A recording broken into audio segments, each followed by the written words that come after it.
Bonjour à tous, Franck Muller, ici Lyon, ravi de vous retrouver. Nous sommes mercredi 10 juin. On va revenir sur ces histoires de racisme, de communautarisme, etc. C'est un truc complètement fou. Je vais vous dire un nom qui va revenir dans vos mémoires. Cédric Chauviat, interpellé le 3 janvier sur son scooter pour un banal contrôle de police, à première vue.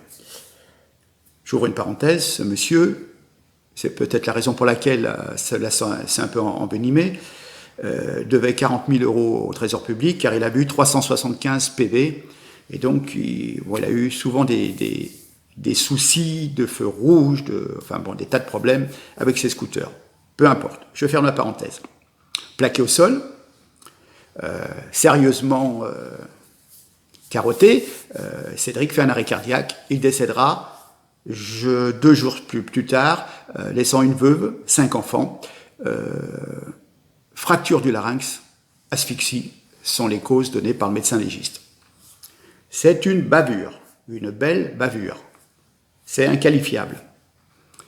Mais imaginez que cette personne décédée, arrêtée, en bord de route, en bord de chaussée, soit noire.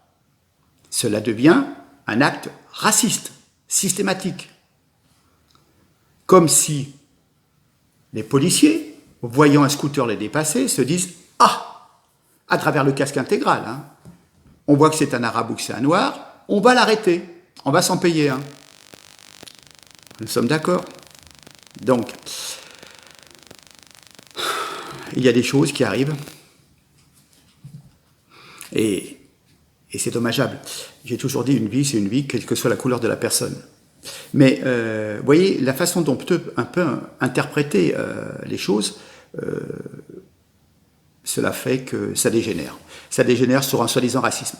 Alors, quand vous avez une personne exilée fiscale comme Omar Sy, qui donc évite de payer son impôt en France, et qui se permet de dire que la France est raciste, alors qu'en fin de compte, les Français, et en grande partie des Blancs, l'ont mis au sommet du box-office des acteurs français en l'élisant l'une des personnes les plus sympathiques, les plus populaires en France. Donc les Français sont racistes, mais en même temps ils mettent un noir en tête de la popularité française. Donc vous voyez bien que c'est du pipeau, c'est des conneries, d'accord ? Je le répète, cette affaire Adama Traoré est instrumentalisée pour entretenir le communautarisme. Je n'y reviens pas. Depuis 4 ans, cette affaire a excité les passions, parfois de manière violente. La semaine dernière, au cours d'une manifestation pourtant interdite, cette manifestation a pris une telle importance. C'est toujours cette histoire de victimisation qui est dans l'air du temps et en train de transformer en levier politique. Il faut inventer des persécutions pour justifier le recours à la violence politique et présenter celle-ci comme légitime. Dans ce cadre manichéen, le bien, le mal, toute personne inquiétée par la police, quels que soient les actes reprochés, est forcément une victime. Dans le cas de Adama, il avait un dossier long comme le bras, je crois 17 condamnations, enfin, voilà, il avait de la drogue, il avait de l'argent, il avait aussi un petit problème de santé aussi, et voilà, on cherchait son frère aussi, je ne sais plus lequel des deux avait été accusé de viol pour son collègue en prison, son co-détenu. Enfin bon, c'est des gens qui ont quand même des dossiers, et la famille Traoré, c'est les caïds de leur quartier, quoi, je veux dire, vous voyez, bon. Évidemment, les mecs, ils le voient, ils disent, tiens, c'est bizarre, celui-là, on le connaît, on va le contrôler pour être sûr qu'il n'a rien sur lui. Manque de bol, il a quelque chose sur lui, donc il essaye de filer. Bon, ce que je veux dire par là, c'est que c'est toujours... vous êtes coupable d'un délit, donc vous êtes poursuivi par la police, vous êtes une victime, et le policier est systématiquement un bourreau, un tortionnaire. Donc c'est toujours des bons qui sont opprimés et des méchants oppresseurs. Il y a des victimes, il y a des bourreaux. Et puis, en fin de compte, on cherche à réduire la vie sociale à un affrontement, les blancs contre les noirs, les policiers contre les jeunes de banlieue, toujours pour créer une espèce de combinaison de ressentiment, de haine, d'agressivité. On travaille, en fin de compte, sur certaines représentations pour créer la peur et susciter une espèce de passion qui va être à l'inverse de la raison. On ne s'embarrasse pas de nuances, ni de quête de vérité, hein, ni d'enquête contradictoire. Cette affaire refuse toute légitimité à d'autres visions que la sienne. Cette affaire Adama Traoré est là pour accuser, dénoncer, pas pour se confronter au réel. Elle installe dans les têtes des espèces de récits exaltés. Il n'est pas question de se connaître soi, mais caricaturer et déshumaniser l'autre, c'est-à-dire le policier. Parce que tous les policiers, c'est des horribles fachos, même ceux qui sont noirs ou maghrébins. Vous voyez? Donc, à croire que ce ne sont pas aussi des pères de famille. Bon. Les habitants des quartiers sont travaillés depuis des années par des militants venus de la mouvance décoloniale et par une certaine gauche, extrême ou non. Ces habitants ne comprennent pas toujours la portée idéologique, mais on leur parle toujours de communautarisme et de rejeter la République et ses valeurs laïques et égalitaires. Et cela fonctionne à plein. Hein. Comment dire, toujours la police assassine, parce que l'État est raciste et les Français blancs sont complices. Mais vous vous rendez compte? La France qui distribue des prestations sociales aux premiers qui sont arrivés à tout le monde, sans même de droit du sol, sans même de, comment dire, vous n'avez pas cotisé, vous avez déjà le droit à tout sans avoir jamais cotisé de votre vie, sans jamais avoir une fois travaillé dans un pays, dans une entreprise, eh ben c'est bon, on vous inscrit, vous aurez droit à des allocs, vous aurez droit à des aides, etc. Mais quel pays? Et ça, c'est un pays totalitaire et raciste. Non mais vous retournez dans votre pays. Vous allez voir, si moi, Franck Muller, j'arrive en Côte d'Ivoire et je vais dire, j'ai pas de boulot, qu'est-ce que vous me donnez comme pognon? Non mais attendez, quand même. C'est une logique de victimisation qui est renforcée par les liens que ce mouvement, qu'on dit décolonial, a tissé avec les mouvements de gauche. Qu'il y ait des discriminations en France, c'est exact. Mais les principales difficultés des jeunes vivant dans les quartiers difficiles sont liées aussi à un niveau d'études, en moyenne très très médiocre. Il n'y a pas d'assiduité, il n'y a pas d'écoute en classe. C'est le bordel. Chacun sort son téléphone, etc., etc. Je veux dire, on n'est plus du tout, quelle que soit même la couleur des élèves, ce que je veux dire, entre un élève il y a encore 30 ans, le niveau d'un élève il y a 30 ans et le niveau maintenant, je veux dire, voilà. Hein, la première chose d'un élève à la cour de récréation, ça va être de sortir son téléphone, d'aller sur YouTube, d'aller regarder des youtubeurs. Pour les nanas, ça va être des tutos de beauté, de ci, de là. D'autres vont regarder autre chose. Et voilà. Et en fin de compte, les études... Attends, je pose mon cahier, je rentre, je pose mon cahier, le lendemain matin, je le reprends, je le remets dans le sac, je ne l'ai pas ouvert. D'accord? Donc c'est une réalité. Quelle que soit la couleur des personnes, hein. Quand on voit le niveau des personnes qui ont le bac, voilà. Donc, et puis il y a un souci, si vous voulez, donc ce niveau d'études très médiocre et des problèmes de comportement, une incapacité à accepter l'autorité et les règles. Je veux dire, c'est des personnes qui sont imbus d'eux-mêmes et qui ne veulent pas qu'un prof puisse leur dire: prends ton cahier, fais tes devoirs, ouvre un livre, fais voir ta leçon, etc. Dans la mesure où vous allez mettre une mauvaise note, c'est qu'automatiquement, le prof blanc va être raciste avec le méchant petit noir. Non, c'est pas parce que cet élève issu de l'immigration a des difficultés à avoir un comportement inacceptable. Non, c'est le prof qui est toujours raciste. C'est toujours la prof de prof, on est d'accord, hein, parce que eux, intouchables. Alors, c'est un manque d'éducation, de savoir-vivre, de compétences. Mais plutôt que de regarder cette réalité en face, et de tenter de la changer, en disant, mais pourquoi? Qu'est-ce qui se passe? Pourquoi je ne suis pas bon? Que puis-je faire? Eh bien non, on préfère s'apitoyer sur son propre sort. Heureusement qu'il y a des tas de gens qui s'intègrent dans la société, qui font des études, etc., et qui montrent que si on veut, on peut. Après, effectivement, il y a des circonstances familiales qui font que, malheureusement, c'est très difficile de mener des études quand on est mal logé, une famille nombreuse. Parfois, c'est pas évident. Mais j'en connais encore très très récemment qui ont pu faire des études au-dessus du bac et qui ont une profession. Et voilà. Enfin bon, voilà. Alors, les mouvances qui contaminent donc ces quartiers veulent enrôler les jeunes désocialisés et les instrumentaliser pour créer des désordres. Ces jeunes deviennent la chair à canon de l'émeute urbaine pour déstabiliser le pays et renforcer par ricochet le pouvoir de ces mouvements des coloniaux et celui des caïds, avec les caïds décidés avec lesquels ils sont alliés.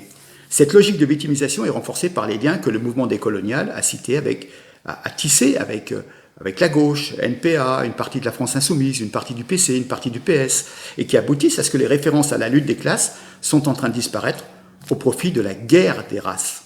Une guerre sans issue, puisqu'elle essentialise en fonction de la couleur de la peau. Et on fait basculer les gens, les individus, dans le communautarisme et le séparatisme. En fin de compte, ces gens sont prêts à rattraper, à récupérer chaque bavure, parce qu'en fin de compte, ce qu'ils veulent, eux, c'est en fin de compte, ils sont en quête de leur affaire Dreyfus, celle qui leur fera de la publicité, qui leur permettra d'intenter un procès retentissant à l'État et à la société en leur disant « Vous voyez, on est victimisé hein ». Le but de remettre en cause le modèle culturel français qui, lui, proposait un modèle multiculturaliste. Transformer un fait divers en fait ou en crime plutôt politique pour augmenter son emprise sur la communauté d'origine, faire chanter le gouvernement ou le pouvoir local, gagner en influence et en impunité, c'est devenu une habitude et on voit tout ce chantage, on voit Castaner qui lui aussi met un genou à terre. On ne compte plus les marches blanches qui visent à mettre sur le même plan des délinquants, et comme par exemple une marche blanche pour les victimes de Marc Dutroux, d'un pédophile. Eh bien, même pour un hors-la-loi, un délinquant, ça sera toujours l'éternelle victime. Mais s'il a voulu échapper à un contrôle de police parce qu'il était dans une situation très délicate, et c'est aussi peut-être ça qui a dégénéré, c'est ses antécédents qui ont fait que c'est une personne recherchée. Donc c'est au départ ces actes qui l'ont mis dans cette situation. Mais bon, je ne comprends plus. On ne compte plus non plus le nombre d'associations bidons subventionnées par des élus locaux qui font du clientélisme dans le seul but de maintenir les membres de cette communauté dans le giron, dans le giron de leur communauté propre, au lieu de les intégrer à la République et les faire participer. L'exposition médiatique est une source de pouvoir, d'influence, et cela vous rend intouchable. L'affaire Traoré joue ce rôle. La stratégie de l'avocat de la famille, il joue dans la manipulation des médias, et on en fait une affaire politique. La famille Traoré, la délinquance, la violence sont très présentes. Le caïda, les questions d'honneur, de honte, de domination pèsent dans ce quartier. Et comme l'exposition médiatique est une source de pouvoir, d'influence, on vous rend intouchable. Vous passez à la télé, vous déversez quelques âneries, et du coup, on ne peut plus vous demander des comptes. Donc, cette famille Traoré a investi une espèce de tribunal médiatique, et du coup, voilà, on n'entend que le même son de cloche. Mais on oublie tous les casiers judiciaires. Le relais médiatique est très complaisant, prenant effet en cause pour les fausses allégations de la famille, sans poser beaucoup de questions, sans faire un minimum de travail d'enquête, sans envisager effectivement un travail contradictoire. Et donc ils tendent un micro à Assa Traoré et on fait monter la sauce émotionnelle sans jamais faire usage de raison. Hein. Évidemment, elle a perdu son frère, je veux bien comprendre. Mais qu'est-ce qui a fait que la police courait après son frère hein? À ça, on n'en parle pas. Peu de personnes ont l'air vraiment soucieuses de savoir ce qu'est vraiment arrivé à Adama Traoré. Cela fait bien longtemps que les associations mobilisés sur cette histoire ont rompu avec toute quête de vérité. Aujourd'hui, la question est politique. Il faut faire valider la thèse de la violence policière, faire croire qu'en France, aussi, les bidets noirs ne comptent pas et faire monter d'un cran le ressentiment. Le confinement agit aussi sur les frustrations comme une cocotte minute et a favorisé tous les fantasmes de lendemain qui chantent. Pour certains, cela passe aussi par l'attaque des institutions. Derrière le comité de soutien à la famille Adama Traoré, derrière l'émotion légitime, il y a des arrière-pensées idéologiques. Cette émotion, elle est légitime, d'accord. Mais la colère ne doit pas être légitime. Et la violence encore moins. On assiste à des manifestations faisant comme si la cause était entendue. Suite à une expertise familiale sérieuse, médicale, je veux dire, et qui n'a pas eu l'ordre de plaire à la famille. Parce qu'en fait de compte, on fait des expertises une fois, 2 fois, 3 fois, elles ne vous donnent pas raison. Donc on cherche à tout prix à refaire chaque fois des expertises jusque ça puisse amener à la condamnation de l'État et à la culpabilité du gendarme. Voilà. Donc la famille actuellement brandit encore une contre-expertise réalisée à leur demande. Le but est encore d'embrouiller la situation pour la rendre pratiquement inextricable. Et elle l'est. Il n'est pas sûr que l'on puisse prouver avec certitude si l'élément déterminant ayant causé le décès du jeune homme est le geste des gendarmes ou les pathologies et insuffisances physiques de santé d'Adama Traoré. Vous vous apercevez que peu de journalistes ont creusé les témoignages d'habitants qui se plaignaient du fait que la famille Traoré inspirait la peur dans le quartier. Au lieu de prendre le recul nécessaire, trop de journalistes épousent maintenant des causes. C'est le cas ici, ça n'aide pas à la manifestation de la vérité, ni à calmer le jeu. On fait de la famille Traoré une famille martyre, ce que la réalité dément. Je dis répète, peu de journalistes ont creusé les témoignages d'habitants qui se plaignaient du fait que la famille Traoré inspirait la peur dans le quartier. Et on peut le comprendre en vue des condamnations que collectionnait Adama Traoré. Voilà, à cause du viol d'un codétenu peu avant son décès. Mais aussi des violences commises par certains membres de la fratrie. Les frères d'Adama sont régulièrement inculpés et parfois condamnés pour faits de violence, d'intimidation, d'expédition punitive, d'escroquerie sur personnes vulnérables, etc., etc. Cela importe peu. Une fois que la mayonnaise a pris et que l'image victimaire est bien installée dans la tête du public, qu'importe la vérité, l'essentiel est de gagner la bataille de la communication, on en est là. Et Madame Belloubet va recevoir la famille d'Adama Traoré. C'est un gouvernement complice. Pas étonnant qu'une gauche en mal de projet ne résiste pas à la tentation de récupérer tout ce qui peut se transformer en fer de lance d'un grand mouvement de révolte qui s'en prend en fin de compte à l'ordre établi. À défaut de proposer un chemin d'avenir, on préfère investir sur la frustration pour se créer des troupes, pour avoir des électeurs, et voilà. Mais en fin de compte, le combat qui pourrait être juste, le combat antiraciste, est complètement dénaturé. Et puis alors en plus, on a rajouté ce comité Adama, on a rajouté ça à des mouvements de gilets jaunes au nom de la convergence des luttes, mais voilà. Et, je crois qu'il y avait même un moment en mai 2018 pour la fête à Macron, il y avait une marche organisée par la France Insoumise et on a mis Adama Traoré, le comité en tête de cortège. Idem aussi, quand il y a eu la marche contre l'islamophobie, où on a scandé quand même Allahu Akbar à côté du Bataclan, et les manifestants se baladaient d'étoiles jaunes, je pense que c'est quand même quelque chose de très mauvais goût. Donc, voilà, un mélange de gauche, de mouvements, etc. etc. Alors c'est très bizarre parce que tous ces mouvements dénoncent les violences policières, mais sauf quand les victimes sont blanches. Hein. C'est très... Les Blancs, ils peuvent se faire taper sur la gueule, c'est pas un problème. Donc ce comité Adama se caractérise au fil du temps par un discours politique de plus en plus victimaire et séparatiste, et même par un flirt parfois de plus en plus assumé avec certaines mouvances islamistes. Comment dire ? Le langage utilisé par Assa Traoré a évolué vers une politisation de son discours. Elle cherche absolument à mettre à nu un système autoritaire français. Elle nous dit que ce système répressif a transformé les Noirs en machines de guerre, en soldats malgré eux. Mais quelle armée, mais quelle guerre, je veux dire... Bon, tous des termes pour envenimer les choses. Un prédateur, un voyou de banlieue, un voyou de banlieue est un voyou de banlieue, je veux dire... Alors, ce qui est très bizarre, c'est un voyou de banlieue, mais il ne veut pas être poursuivi par la police. Et après, quand la police le rattrape, qu'est-ce qui arrive ? Oui, il arrive des choses très délicate. Alors, on peut quand même constater que le gouvernement ne se gêne pas pour frapper les gilets jaunes, armer la police de LBD et de grenades de désencerclement. Mais face à la violence des quartiers, il baisse les yeux et laisse faire. Il y a bien 2 poids 2 mesures. Tout est en faveur des voyous, pas des travailleurs pauvres. Et quand je dis dans les travailleurs et dans les gilets jaunes, il y a des gens aussi issus de l'immigration, on est d'accord. Ce 2 poids 2 mesures est ethnique et pas social.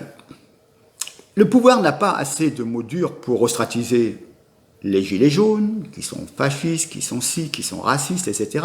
Et quand il y a des exactions et des émeutes, sous le prétexte de l'antiracisme, là, le gouvernement se montre soumis. Le problème, c'est que cela se voit et emmènera donc les classes populaires vers un vote RN ou autre. Voilà.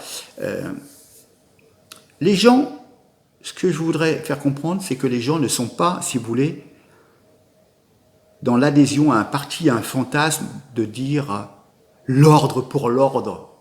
Mais simplement, ils ne supportent plus cette lâcheté d'un État qui n'a pas une seule ligne directrice et se montre dur avec les petits, avec les petites vieilles à qui on va mettre 135 € parce qu'elles ont mal rempli leur feuille pour le confinement plutôt. Et en fin de compte, cet État se montre très faible avec les caïds des cités. D'ailleurs, quand on a été élu en banlieue, on sait que ce que réclament les habitants, c'est au contraire plus de police. Ils se plaignent d'être à la merci des chefs communautaires et des caïds. Il faut au contraire plus de pouvoir. Et effectivement, eux redoutent, les caïds, les gauchistes redoutent ceci et cherchent à tout prix à délégitimer la police et la présence de l'État.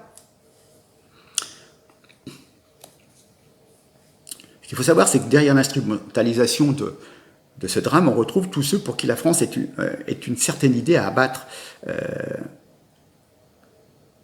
C'est un mouvement qui n'est pas que français. Tout le travail de SAP est fait par des identitaires, multiculturalistes, souvent anglo-saxons, qui veulent faire émerger une société de la revanche où la seule question est d'appartenir à un groupe ethnique qui dominera les autres. Le drame atroce qui avait mourir George Floyd n'est qu'un prétexte à attiser la reine raciale et on voit que ce fait divers est d'ailleurs instrumentalisé et donne des émeutes jusqu'en Grèce. Je vous rappelle quand même que le chef de la police de Minneapolis, donc le supérieur du flic blanc, c'est un black. Hein. Donc si ce flic blanc avait des comportements déjà très très douteux, c'était de sa responsabilité, donc du chef de la police, qui est un black, c'était à lui de le mettre en arrêt. Hein, et ça remonte à la responsabilité du maire Jacob Frey de Minneapolis, qui est un grand, qui fait partie du Parti démocrate et qui est contre Trump. Je vais voir ma dernière vidéo précédente. Voilà. Mais alors, rapprocher Adama Traoré et George Floyd, c'est une escroquerie intellectuelle, voire historique. Rien ne permet de comparer le racisme structurel des États-Unis et celui qui sévit en France. L'histoire de ces pays n'est pas le même. Depuis l'abolition de l'esclavage en France, la loi garantit les mêmes droits aux Noirs qu'aux Blancs, parce qu'ils sont tous citoyens. Le seul support de la citoyenneté en France est la communauté nationale. Même si dans le privé, on peut se sentir effectivement appartenir à des communautés plus personnelles, raciales, sociales, religions. Ok, mais on est censé être tous citoyens. Dans les pays anglo-saxons, la démarche n'a pas été la même. Certains droits étaient basés sur des appartenances, donc des reconnaissances communautaires, et ça n'a pas été évident pour les blacks d'obtenir les droits civiques, les droits de vote, etc., etc., le droit de monter dans le même bus et tout. Ça ne s'est jamais passé en France. On n'a jamais refusé à un maghrébin ou un noir de monter dans le même bus des blancs. Donc, c'est complètement de l'amalgame.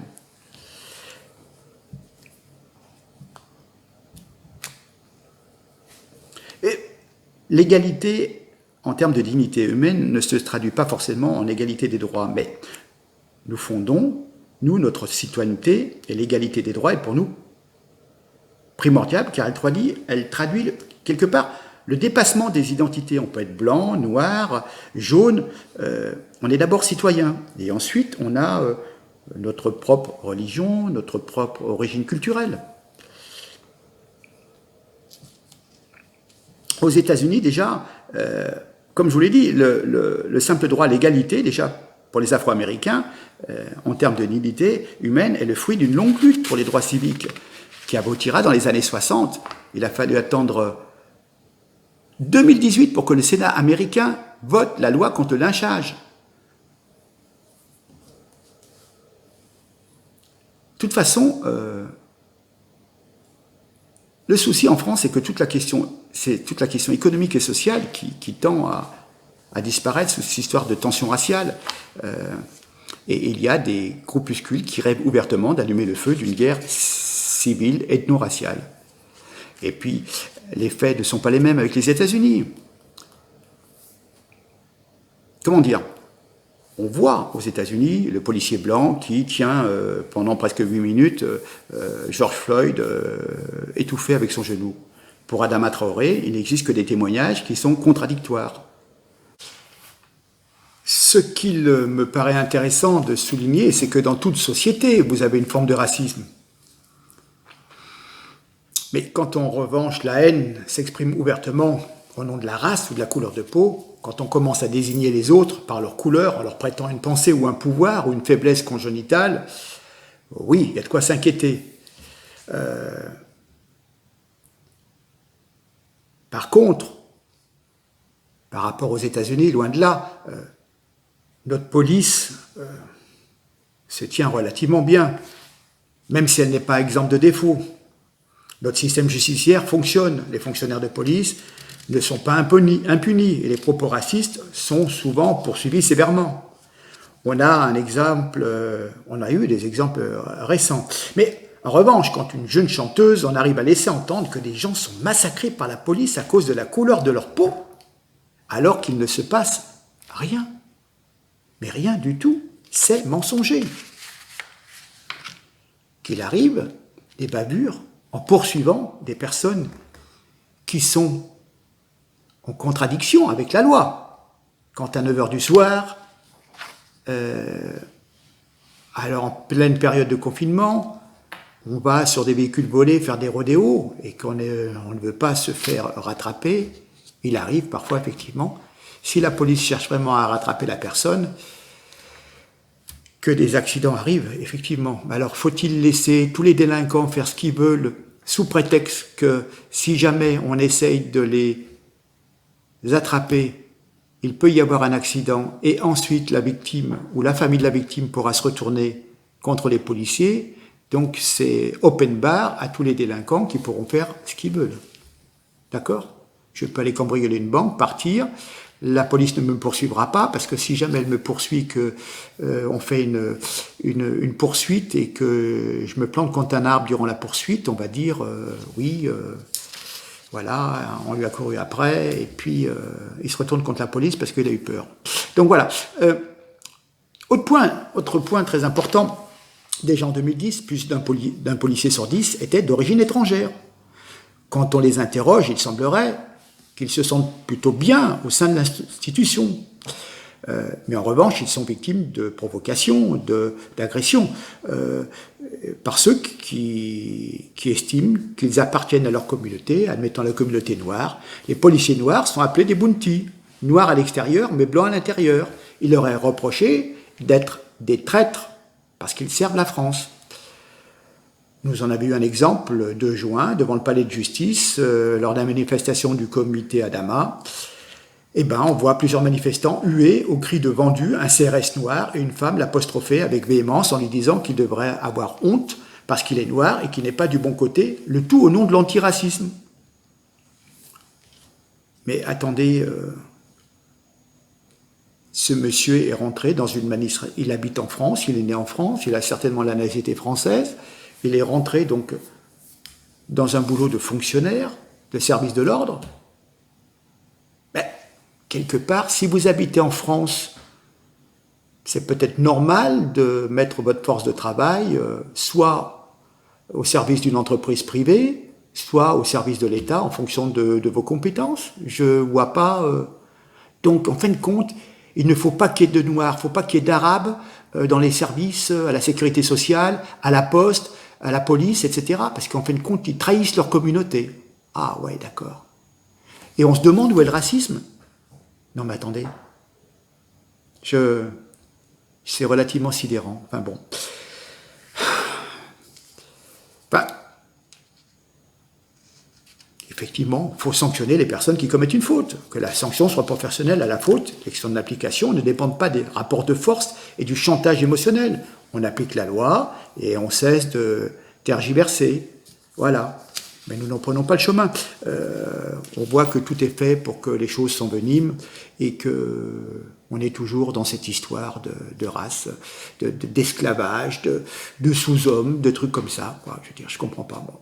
Des gens viennent dans un pays, des Noirs viennent dans un pays de Blancs pour trouver du boulot, pour s'y établir, et 30 ans après, leurs enfants viennent dire « Ah, mais c'est scandaleux, il n'y a que des Blancs. » Voilà, si mon père était allé s'installer au Japon, moi je ne serais pas là en train de dire oui c'est scandaleux au Japon, franchement je me sens vraiment mal parce qu'il n'y a que des jaunes et puis en plus ils ne parlent pas français. Non mais enfin, rendez-vous compte du ridicule.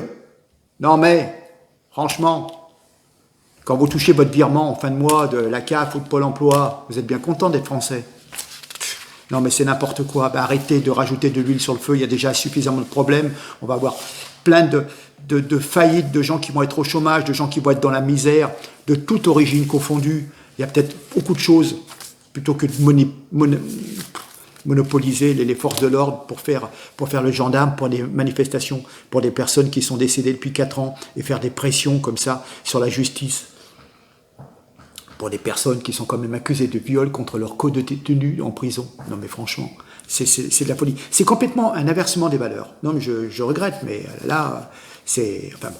Alors, cette soumission de nos gouvernements, donc ça montre bien que déjà, faut se débarrasser, hein. Faut virer tous ces gens-là. Hein. C'est franchement, on est la risée du monde. Hein. J'ai encore eu des échos...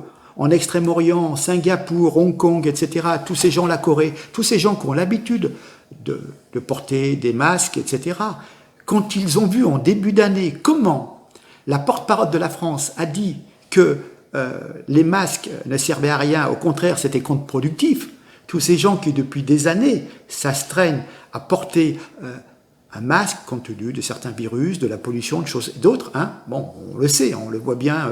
sur nos écrans de télévision, pour une fois qu'on voit quelque chose qui est vrai, eh bien, je peux vous dire que la cote de la France, avec le gouvernement, Macron peut faire ce qu'il veut, hein, mais entre les drag queens à l'Élysée pour la fête de la musique et Sibeth Ndiaye qui va raconter que les masques, ça ne sert à rien, je peux vous dire que la cote de la France, eh ben, c'est comme ça, comme ça, comme ça, comme ça. On est ridiculisé. Ridiculisé. On a juste une grande gueule, on s'imagine encore être une puissance, et en fin de compte, on est un pays sous-développé qui n'est même pas capable d'avoir des masques en 15 jours. Enfin bon, réfléchissez bien, je me pose une question. Est-ce que tout ce délire médiatique ne serait pas entretenu par nos gouvernements pendant qu'on parle de Adama, de ci, de ça, du racisme, et j'en passe et des meilleurs, tout ça pour vous faire oublier les incompétences, voire la malveillance du gouvernement actuel sur la gestion du Covid. Tout cela pourrait n'être que, certes, une soumission minorité, mais en même temps, ça leur profite, parce que cela fait une grosse diversion. Et pendant ce temps, donc, on ne parle pas de cette incompétence, on va dire, en étant gentil, ou malveillance, si on y voit... une espèce de complot. Mais tout ce bazar vis-à-vis des minorités va un petit peu renforcer et va faire remonter le vote RN, on va dire RN pour simplifier, Rassemblement National, mais sans qu'ils puissent prendre le pouvoir. Donc ce qui fait que le ou la remplaçante à Macron, celle qu'on va nous présenter sur un plateau, toute jeune, qui aura en 6-8 mois, on va faire le même battage médiatique qu'on a fait à l'époque, que toute la presse, tous les magazines ont fait sur Brigitte et Emmanuel, viendra se présenter, et puis ça sera la modernité, la nouveauté, la personne qui n'a pas de casserole, et puis elle arrivera à repasser devant Marine Le Pen, si celle-ci se présente. Voilà, donc c'est comme du billard, c'est ce qu'on appelle jouer sur plusieurs bandes, et compliqué, très très compliqué. Hein. Il faut essayer de voir le coup d'après. Voilà mon sentiment. Mais écoutez, j'espère vous avoir apporté quelques éléments de réflexion. Je vous demande de partager. C'est un petit peu calme en ce moment au niveau des vues. Hein. Bon, je ne sais pas où sont mes 6000 adhérents, mais à moins qu'ils soient morts du Covid. Non, mais je plaisante. Bon, ben les abonnés, hein, réveillez-vous quand même. Hein. Bon, puis sinon, merci en tous les cas de me suivre. Je pense qu'on a une jolie communauté à travers le monde. 99% de gens très très bon enfant, sympathiques, voilà, qui sont axés un petit peu sur ce que je veux mettre en avant, c'est un peu le bon sens, la réflexion, un peu une réflexion commune, et voilà, hein, après, mais essayer de se poser les bonnes questions et de savoir où on veut nous emmener. Enfin voilà. Bon, mais écoutez, je vous laisse, n'hésitez pas à partager, liker, et susciter des abonnements si vous le souhaitez, si vous pensez que je le mérite. Voilà. Merci encore, merci de votre gentillesse. À très bientôt, au revoir.